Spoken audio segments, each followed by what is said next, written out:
साथ और बड़ी खबर प्रयागराज से अतीक अहमद के खिलाफ आरोप तय हो गए हैं। एमपी एमएलए कोर्ट ने तय किया अतीक पर आरोप। 31 साल पुराने मामले में तय किए गए आरोप। वीडियो कॉन्फ्रेंसिंग के जरिए अतीक अहमद को आरोप सुनाए गए। 1990 में प्रयागराज के धूमनगंज थाना में दर्ज किए गए थे केस। पुलिस कर्मियों से बदसलूकी करने और हाथापाई करने से मामला जुड़ा हुआ है।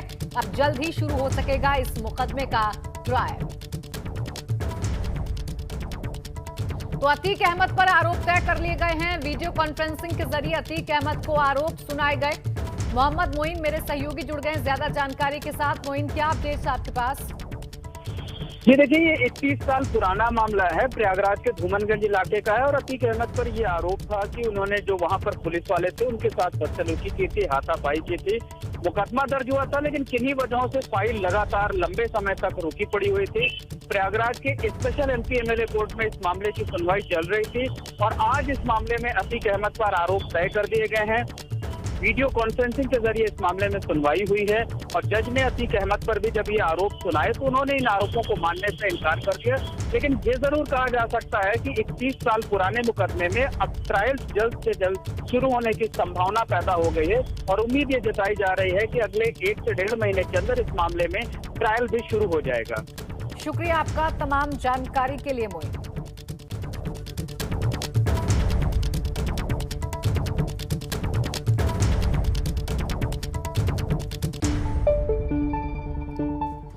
वाराणसी में गंगा में आई बाढ़ के बाद पैदा हुए हालात के बीच आज मुख्यमंत्री योगी आदित्यनाथ बाढ़ग्रस्त इलाकों का दौरा करने वाराणसी पहुंचे।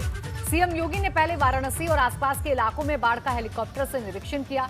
हवाई सर्वे के बाद वाराणसी में बाढ़ के जमीनी हालात जानने के लिए मुख्यमंत्री ने खुद एनडीआरएफ की नाव पर सवार होकर वाराणसी में गंगा में बाढ़ का हाल जाना। बाढ़ का निरीक्षण करने के बाद सीएम योगी बाढ़ राहत शिविर पहुंचे, जहां उन्होंने बाढ़ पीड़ितों से उनका हाल जाना और खुद उन्हें राहत सामग्री वितरित। ये 3 तस्वीरें हम आपको दिखा रहे हैं। देखिए, एनडीआरएफ टीम के साथ सीएम योगी बोट पर सवार होकर बाढ़ प्रभावित क्षेत्रों का खुद दौरा करने के लिए निकल पड़े। उसके बाद राहत शिविर पहुंचे, जहां पीड़ितों की मदद की, राहत सामग्री बांटी बाढ़ प्रभावितों को और बाढ़ पीड़ितों से मुलाकात की, उनसे बातचीत की, जानने की कोशिश की कि कितना सहयोग प्रशासन की तरफ से उन्हें मिल पा रहा है। तो सिर्फ वाराणसी ही नहीं बल्कि पूरे उत्तर प्रदेश में, खासतौर पर पूर्वांचल में बाढ़ से लोगों के सामने मुश्किलें खड़ी हो गई हैं। यूपी के 23 जिले में बाढ़ बुरी तरह से प्रभावित है, जिनमें देहात से लेकर शहरी क्षेत्र तक शामिल हैं। हम आपको 5 जिलों वाराणसी, प्रयागराज, मिर्जापुर, बलिया और फतेहपुर की तस्वीरें दिखा रहे हैं, जहां बारिश के बाद नदियों में आई उफान ने लोगों की मुसीबतें बढ़ा दी हैं। सिर्फ ग्रामीण ही नहीं बल्कि शहरी इलाकों में भी नदियों का पानी आ चुका है। यूपी के 23 जिलों में करीब 1243 गांव प्रभावित हुए हैं, जिसकी वजह से 5,46,000 लोग मुसीबत में हैं। हालांकि सभी जगहों पर एनडीआरएफ और एसडीआरएफ की टीमें लगातार राहत और बचाव कार्य में जुटी हुई हैं। लगातार खतरे के निशान से ऊपर यूपी में बाढ़ के जो हालात हैं उन्हें देखते हुए पूरी सरकार अलर्ट मोड पर है। सीएम योगी के निर्देश पर अफसरों से लेकर मंत्री निरीक्षण में जुटे हैं और खुद सीएम भी लगातार जायजा ले रहे हैं। सीएम योगी ने आज वाराणसी का हाल देखा तो प्रयागराज में डिप्टी सीएम केशव प्रसाद मौर्य ने हवाई सर्वे किया। इसके साथ ही तमाम मंत्री भी अलग अलग जिलों में जाकर जायजा लेने में लगे हुए हैं।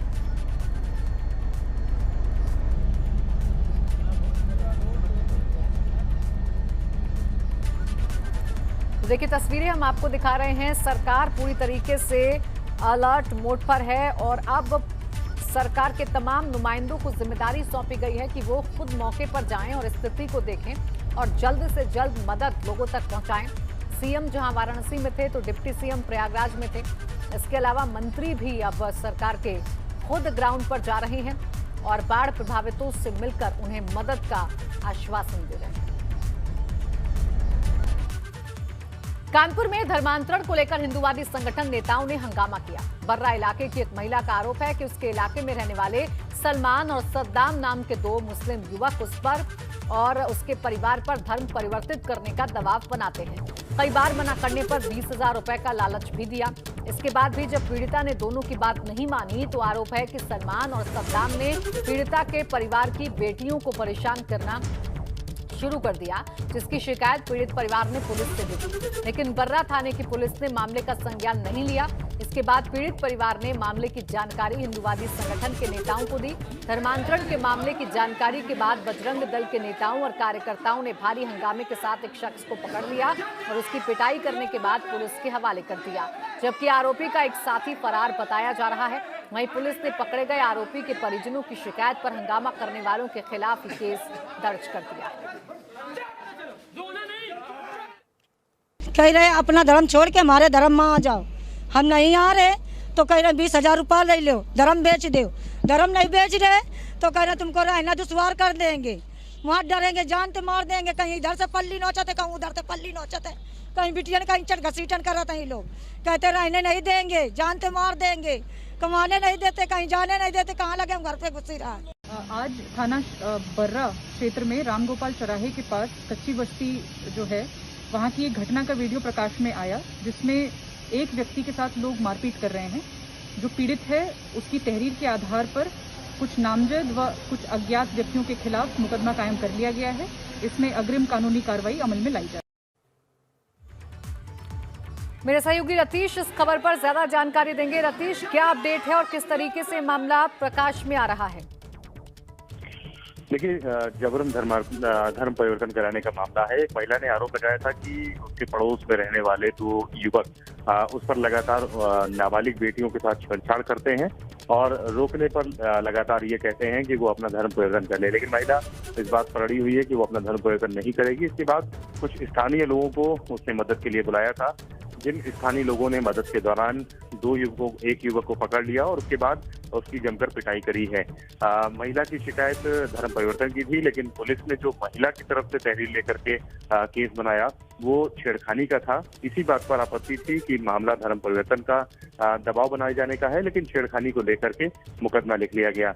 इसके बाद जो लोग पहुंचे थे उन्होंने इस व्यक्ति को पकड़ा और उसके बाद उसकी पिटाई करी है और पुलिस ने अज्ञात लोगों के खिलाफ, 2 नामजद और अज्ञात लोगों के खिलाफ मामला दर्ज कर लिया है। लेकिन सवाल पुलिस की कार्रवाई पे उठ रहे हैं कि पुलिस ने जो धर्म परिवर्तन का दबाव बनाने का आरोप लगाया जा रहा था उस पर कोई कार्रवाई नहीं करी, लेकिन सार्वजनिक रूप से जो वीडियो वायरल हुआ जिसमें स्थानीय लोग एक शख्स को पिटाई कर रहे हैं, उन लोगों के खिलाफ जरूर कार्रवाई कर दी और FIR लिख दी है। जी शुक्रिया रतीश आपका तमाम जानकारी के लिए।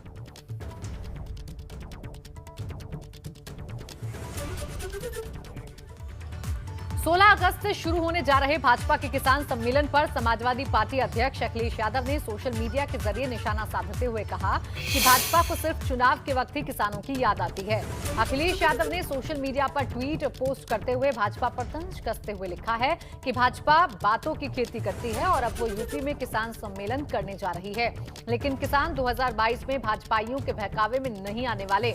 2022 में किसान एकजुट होकर भाजपा के खिलाफ मतदान करेंगे।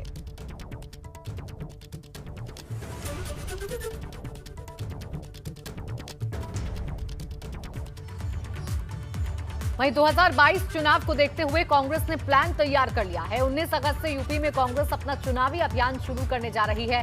प्रियंका गांधी के निर्देश पर 30,000 ग्राम सभाओं और वार्ड के 75 घंटे का प्रवास किया जाएगा। यानी कि कांग्रेस की रणनीति है कि 75 घंटे में 90 लाख लोगों से सीधा संवाद हो सकेगा। मेरा गांव मेरा देश संवाद श्रमदान कार्यक्रम किए जाएंगे। कांग्रेस ने इसे जय भारत महासंपर्क अभियान नाम दिया है।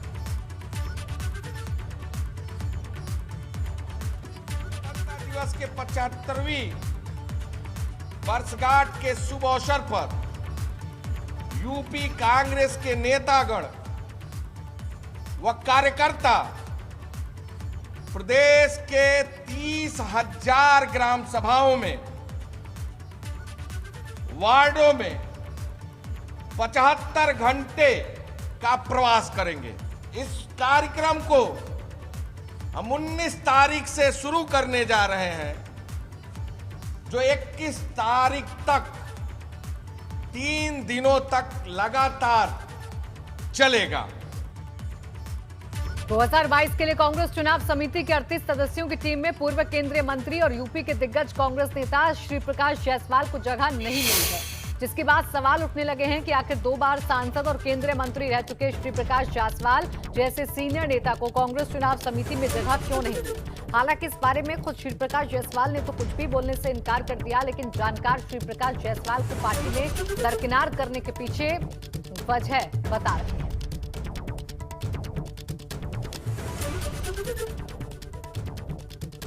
बात तो खैर चौंकाने वाली है, क्योंकि श्री प्रकाश जी पार्लियामेंट्री इलेक्शन में हैट्रिक मार चुके थे, 3 बार चुनाव जीते, 2 बार मंत्री रहे, सीनियरिटी रही, सब बातें। लेकिन कहीं ना कहीं कुछ ना कुछ बात है। 2 बातें हो सकती है। तो जो महसूस किया जा रहा था कि वो राहुल और प्रियंका का जो करंट है, जो उनका एक ऑरा था, उसमें जो लोग उनके नज़दीकी लोग हैं, उनमें श्री प्रकाश जी की चर्चा कहीं भी नहीं होती थी। यूपी में कांग्रेस एक्टिव है। 2022 चुनाव को लेकर प्रियंका ने चुनाव समिति भी बना ली है, जिसमें अनुभवी और पुराने नेताओं के अलावा कुल 38 लोगों को शामिल किया गया है।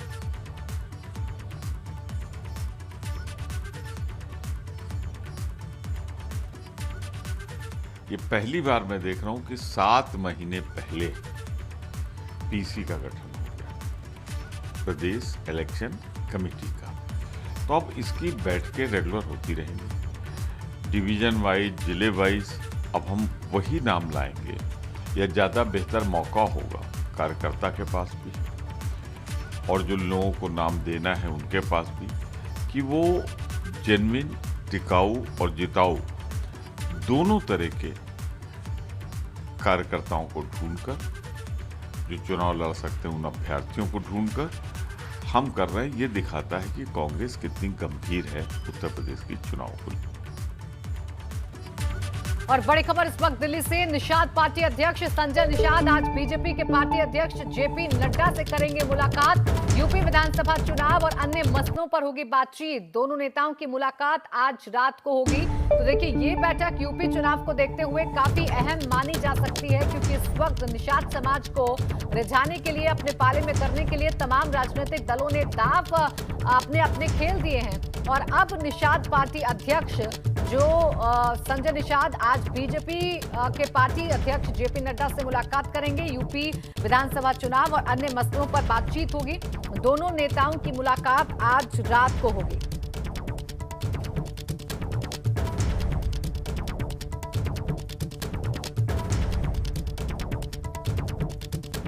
निषाद पार्टी के अध्यक्ष हैं संजय निषाद, जो आज पार्टी अध्यक्ष जेपी नड्डा से करेंगे मुलाकात। संसद में हुए हंगामे को लेकर पक्ष और विपक्ष ने एक दूसरे के खिलाफ मोर्चा खोल रखा है। राज्यसभा में हंगामा को लेकर एक तरफ विपक्षी दलों ने संसद से विजय चौक तक मार्च निकाला, जिसमें कांग्रेस समेत कई दलों के नेता मौजूद रहे। तो वहीं 8 केंद्रीय मंत्रियों ने प्रेस कॉन्फ्रेंस कर कांग्रेस समेत पूरे विपक्ष पर तीखा पलटवार कर दिया।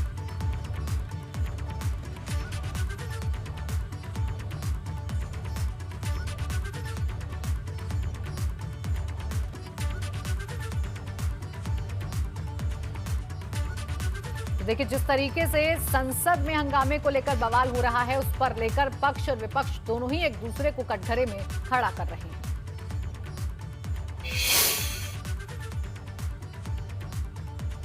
समाजवादी पार्टी के राष्ट्रीय अध्यक्ष माननीय अखिलेश यादव जी और समाजवादी पार्टी पूरी तरह से विपक्ष के साथ में है। जिस तरह से संसद के अंदर मार्शल लगाकर, पुलिस लगा करके भारतीय जनता पार्टी ने ये कृत्य किया, उसकी हम निंदा करते हैं। उत्तर प्रदेश में जिस तरह से महिलाओं के साथ पंचायत के चुनाव में चीरहरण हुआ है, उसी तरह संसद के अंदर हमारी महिला सांसदों को धक्का मुक्की की गई और प्राइवेट पुलिस लगा करके जो है ये लोकतंत्र की हत्या करने का काम किया गया है।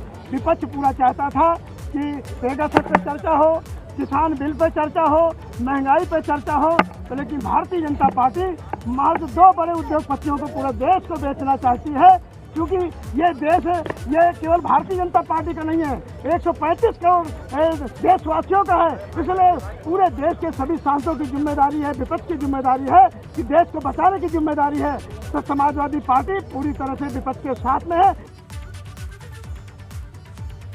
तो देखिए, लगातार पक्ष और विपक्ष एक दूसरे पर हमलावर हैं। संसद में जिस तरीके से हंगामा हुआ और खुद ये कहा गया कि संसद में इस बार कार्यवाही ठीक से नहीं हो पाई है, जो काम होना था वो नहीं हो पाया है। अब इसको लेकर सियासत करनी है। बाबा साहेब ने, महात्मा गांधी जी ने इस देश को क्या सिखाया? इस देश को उन्होंने सिर्फ एक बात सिखाई है। बहुत कुछ लिखा, मगर सिर्फ एक बात सिखाई है, और वो ये है कि डरो मत, डरो मत, डरो मत, इन कायरों से डरो मत। ये जो है ये खोखले हैं। जिस दिन हिंदुस्तान इनसे डरना बंद कर जाएगा उस दिन ये भाग जाएंगे, ये दिखाई नहीं देंगे। हमारा काम, कांग्रेस पार्टी का काम, SC ST डिपार्टमेंट का काम, यूथ कांग्रेस NSUI का काम, हिंदुस्तान को सिर्फ ये याद दिलाना कि हिंदुस्तान का व्यक्ति, हिंदुस्तान का आदमी डरता नहीं है, किसी भी शक्ति से नहीं डरता है और किसी भी शक्ति के सामने खड़ा हो सकता है। बहुत ही दुखद शर्मनाक घटनाएं हमने लगातार इस सेशन में देखी। दोनों सदनों को चलने नहीं देना और खास तौर पे उच्च सदन जो राज्यसभा में जो व्यवहार रहा है विपक्ष का, उससे आज पूरे सदन की गरिमा भी टूटी है, गिरी है। चेयरमैन के ऊपर अनाप शनाप बेबुनियाद आरोप लगाकर चेयरमैन की डिग्निटी को भी इन्होंने बहुत हर्ट किया है और एक प्रकार से न्यू लो इन पार्लियामेंट्री डेमोक्रेसी का प्रदर्शन हमने राज्यसभा में प्रमुख विपक्षी दलों के व्यवहार में देखा। प्रधानमंत्री जी को अपने नए मंत्रिमंडल का भी परिचय कराने का अवसर तक नहीं दिया। मंत्री जो स्टेटमेंट देना चाहते थे उसको फाड़ने का काम भी किया। यहां तक कि माननीय प्रधानमंत्री जी ने नए मंत्रियों को कहा कि आप संसद में बने गतिरोध को लेकर मायावती ने भी ट्वीट कर दिया और इसे दुर्भाग्यपूर्ण बताते हुए कहा कि संसद में ऐसा नजारा कभी नहीं देखा। ये ट्वीट मायावती ने किया है। तो देखिए, संसद में बरपे हंगामे का असर अब संसद के बाहर भी नजर आ रहा है, क्योंकि चाहे पक्ष हो या विपक्ष, एक दूसरे पर आरोप प्रत्यारोप किए जा रहे हैं और एक दूसरे पर आरोप पढ़ा जा रहा है कि उन्होंने संसद की कार्यवाही को चलने नहीं दिया। यूपी में विपक्ष पूरी तरह सरकार पर हमलावर है। एक तरफ अखिलेश ने भाजपा के किसान सम्मेलन को लेकर न सिर्फ तंज कसा, बल्कि ये कहा है कि किसान भाजपा के बहकावे में नहीं आएगा। तो दूसरी तरफ युवा दिवस के बहाने प्रियंका गांधी ने रोजगार को लेकर सरकार पर निशाना साधा है।